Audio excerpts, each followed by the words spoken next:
What's up YouTube? This is your boy Douglas M, and today I'll be unboxing my compact subwoofer, model number Yst-Fsw050.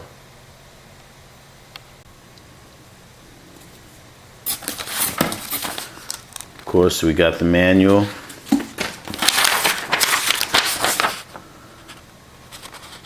Life warranty information. Oh, these are, what are these? Oh, subwoofer cable. Cool. We'll take a look at these a little later. See exactly what they are. In fact, let's look at them now. Okay, this is the subwoofer cable. It's pretty long. I don't know how long it is, but it definitely seems like they give you a reasonable distance. Just in case your sub is, you want to put this a little further from your system. And this is the 3.5 cable. It's like headset cable. This, I believe, you need to do this because there's two ports in the back of the sub, which I'm going to show you in a few seconds. And if you want the sub to turn on with your receiver, you need to hook one end to the back of the sub. And if your receiver, I know my Yamaha receiver has an IR in and out. You go out to the receiver and into the sub, and it will turn on and off with your receiver. That's the only way to do it with this sub. So I hope that answered your questions. And of course, if your receiver doesn't have like an IR in and out or out, then you would have to you have no choice but to manually turn on and off the sub. All right, so this is the back of it real quick. I wanted to show you guys. So this is where the 3.5 cable goes. And this is where your sub goes. Subwoofer. Single RCA wire goes right there. That's all you got back here. Try and give you guys a better look at it.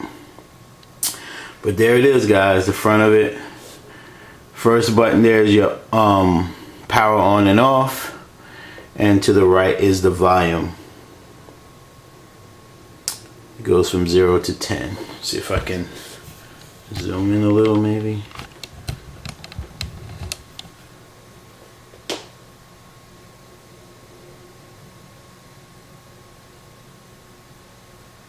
Yep.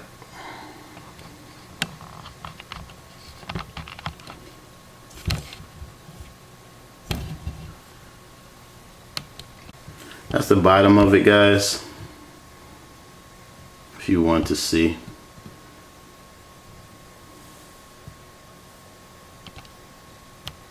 Give you another look at the back.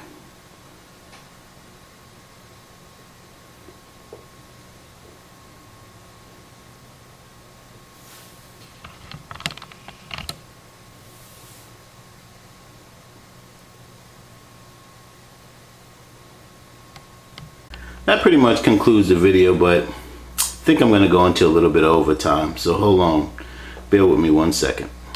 Alright, I pulled my receiver out a little bit, and for those of you that may not know, I have a Yamaha RX 679 7.2 4K receiver, baby.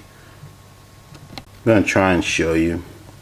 Right here, that button right there, that input right there, it's a 3.5 input. It says trigger out. I'm going to try that first. I think that might be what I need to put that 3.5 wire in. And that blue, below that blue wire right there is my second subwoofer input. So that's what I'll be putting this compact Yamaha into. I have a Bose Acoustic 10 5.1 system, and with this receiver I added two back speakers, so added surround sound, and I'm adding the subwoofer to that. Alright, so got it hooked up on the back of my receiver in the back of the sub. So let's do something real quick. Okay, so that's my receiver right there. And this is my subwoofer right here. Now if I hit power, you see the light come on, right? But I'm gonna turn it off. So it's on off. And I have it hooked up to the trigger output on the back of my Yamaha receiver. If you don't have a trigger output on your receiver, then your sub, this sub, will not turn off and on with your receiver.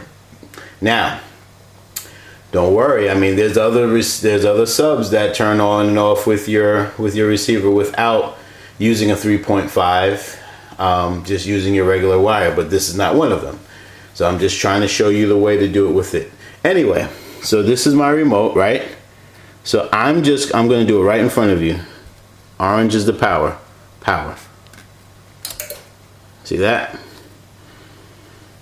Now it was off. And now it's on. The power was set to off, but it's still turned on because of the trigger. Now I'm going to turn it off. Now the subwoofer doesn't have a remote, so I can't be playing any tricks on you, right?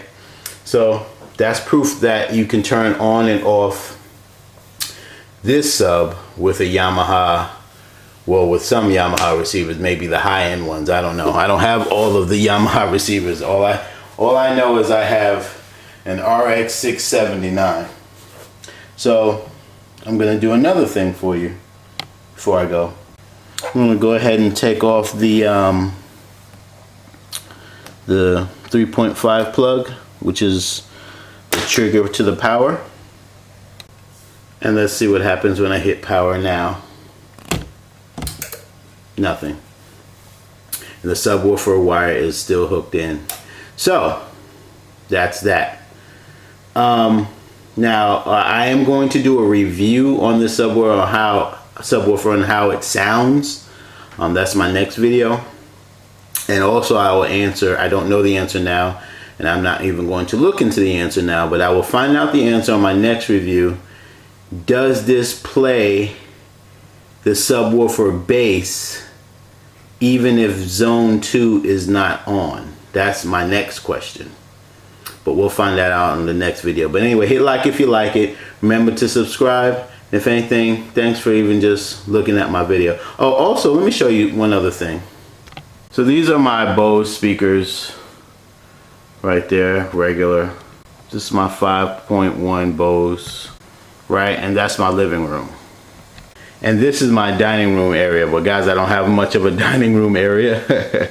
So all the way back there is where I'm gonna put this Yamaha subwoofer to complement those speakers that I have in the wall. And those are the extra surround sound speakers that I have. So I have 5.1 Bose and these two speakers back here plus the sub. So now I have to buy a 50-foot subwoofer wire and a 50-foot 3.5 cable so I could get this working, and that will be up and going on my next video. So hit like if you like it. Remember to subscribe. If anything, thanks for looking at my video. It's your boy Douglas M. Bye.